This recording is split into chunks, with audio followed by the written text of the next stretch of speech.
Hello everyone, and welcome to my San Francisco barbecue ribs review. A few months ago, I had the good fortune of sampling the barbecue ribs in Memphis, St. Louis, and Kansas City. And since coming home to the Bay, I figured that I would check out all the local options to see which one would actually give me the best barbecue ribs experience. For me, my ideal barbecue ribs meal consists of St. Louis cut spare ribs. I prefer the St. Louis cut. I think they just look kind of nice. Each rib is usually about the same size, and you don't have to mess with the rib tips and digging the meat out of all that cartilage. Also, it seems when they cook the full rack, sometimes the rib tips can be overcooked, since they're a little thinner than the bones. Now, in addition to the cut, I also like my ribs kind of dry. And what I mean is that they're not slathered with sauce when served. I'm firmly in the shouldn't need sauce camp.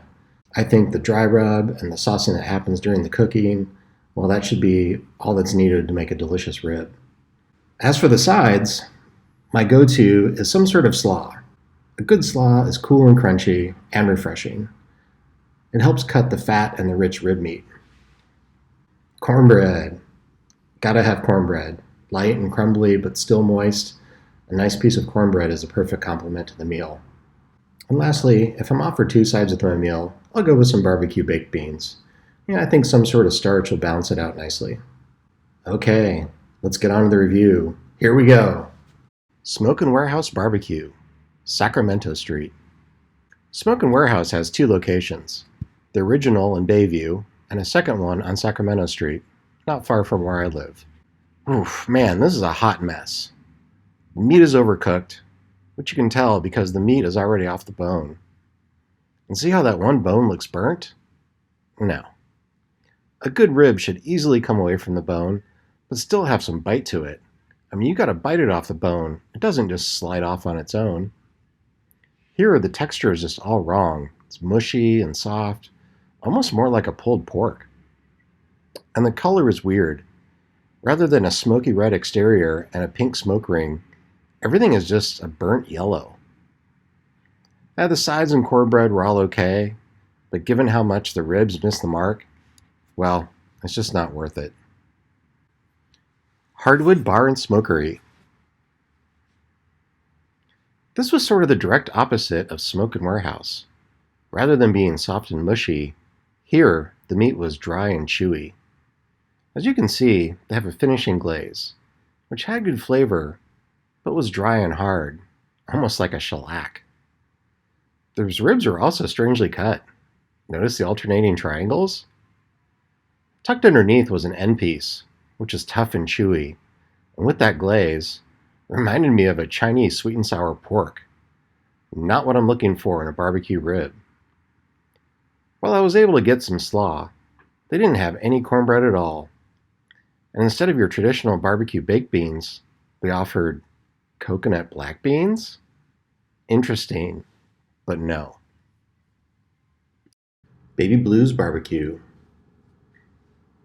Baby Blues offers both your classic baby back ribs as well as what they call Memphis longbone ribs, which as far as I could tell are regular pork spare ribs. Both the baby backs and Memphis ribs are prepared with the same dry rub and mopping sauce. Oh my god, these ribs were huge. Jurassic, brontosaurus ribs. It's hard to tell in the photos since there's no banana for scale, but these were by far the largest pork ribs I'd ever seen. And they also had a strange shape, in that most of the meat was up in the rib tip area and not against the bone. The flavor profile was fine, smoky and a little bit tangy, but some of the edges around the bones tasted a little charred. The meat was kind of dry and chewy. There didn't seem to be much rendered fat throughout, and you wound up with these large chunks of lean meat up in the rib tip area. The cornbread muffin was just okay, but the coleslaw was nicely seasoned and refreshing.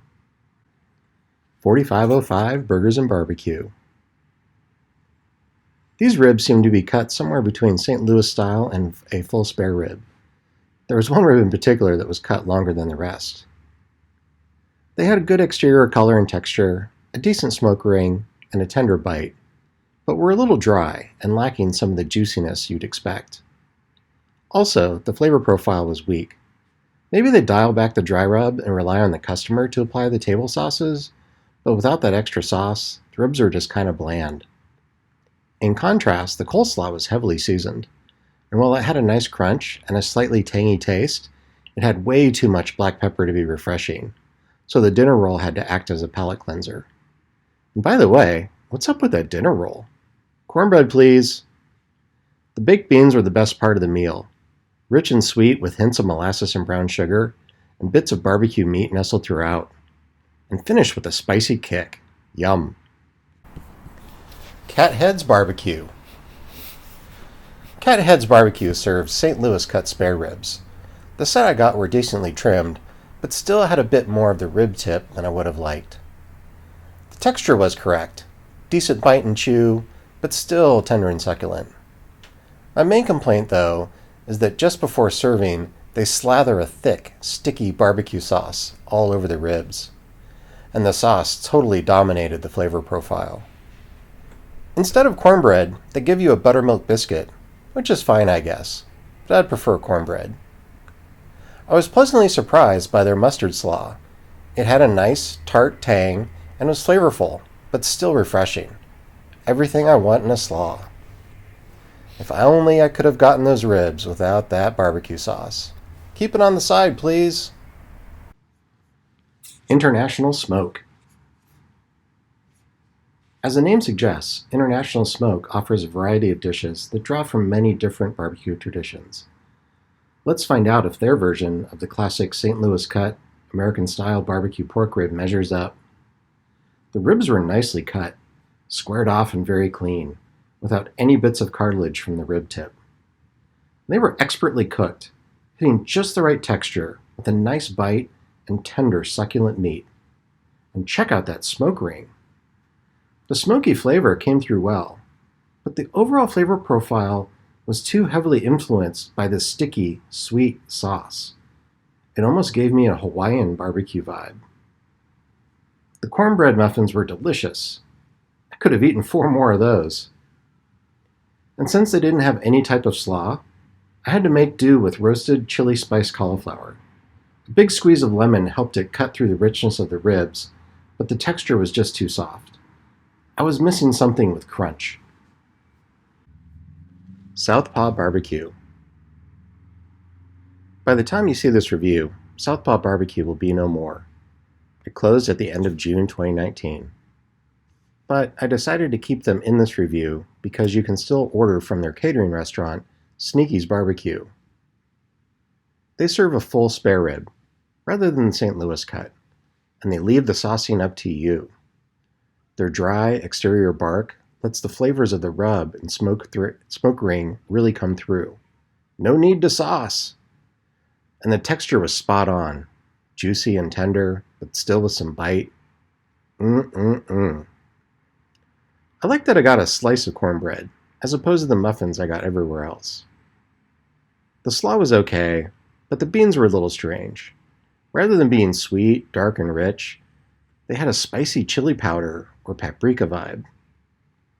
All in all, Southpaw, you were good. Sorry to see you go. Let's Eat Barbecue. Right when I walked in, I saw their pitmaster tending to coals and the enormous smoker built into the wall. Let's eat barbecue? Yeah, let's do it. Their spare ribs are full cut, rather than St. Louis style. And even though the rib tips were still there, they were cooked very evenly throughout. The heavy smoke ring, seasoning, and glaze made for a classic flavor profile.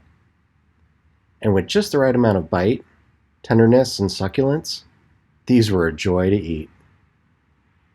Sadly, they didn't have any slaw that day, so I went with their mixed greens, which were okay, if a bit mushy. The baked beans are pretty good, sweet and smoky, but could be improved if they threw in a little bit of meat. And the cornbread muffin, well, it rounded out the meal nicely. Memphis Minis. I've been going to Memphis Minis on and off since they opened nearly 20 years ago. I hadn't been in a while, and after hearing that the founder, Bob Cantor, passed away in 2013, and then the business was sold in 2018, I wasn't sure what to expect. Fortunately, the new owners haven't changed a thing and are still putting out the same delicious barbecue ribs that Bob did all those years. Memphis Minis serves St. Louis cut ribs. See how nicely cut and square they are? Also, check out that skin. Nice and dry with no unnecessary sauce to drown out the flavor. A heavy smoke ring wraps around a juicy interior with the fat rendered throughout. See it glisten? Mmm. The flavor, the taste, the texture, man, these ribs are delicious. Minnie's tart and tangy slaw is also just right. It's light and crunchy and not fully pickled, but the acid really helps to cut through the fatty richness of the ribs. Their cornbread muffin is the best of the bunch.